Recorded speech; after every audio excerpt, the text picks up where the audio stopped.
खोटं नाही बोलणार बाबांनो, मला काय मिळवायचं खोटं बोलून? खूप काही तुम्ही प्रेम दिलं, खूप काही 4-4 वेळेला का 5-5 वेळेला उपमुख्यमंत्री झालो, माझं तर रेकॉर्ड झालंय. पण तिथंच गाडी थांबते, पुढं काही जाईना.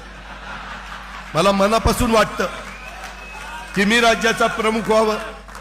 माझ्या मनामध्ये काही गोष्टी आहेत, त्या राबवायचं म्हटलं तर प्रमुख पद लागतं. मित्रांनो, ह्याच्यामध्ये मी तुम्हाला ह्या सभेच्या निमित्तानं माझ्या महाराष्ट्रातल्या जनतेला एक विश्वास देतो की आज राष्ट्रवादी आम्हाला सगळ्यांना मिळून आपल्याला पुढे न्यायची आहे.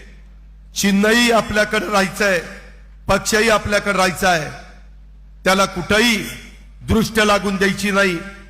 आणि हे सगळं करत असताना आजपर्यंत राष्ट्रवादीची स्थापना झाली, आता 25वं वर्ष सुरू झालंय. आपला राष्ट्रीय पक्ष आता राज्याचा पक्ष झालाय. राष्ट्रीयत्वाची मान्यता आपली रद्द झाली,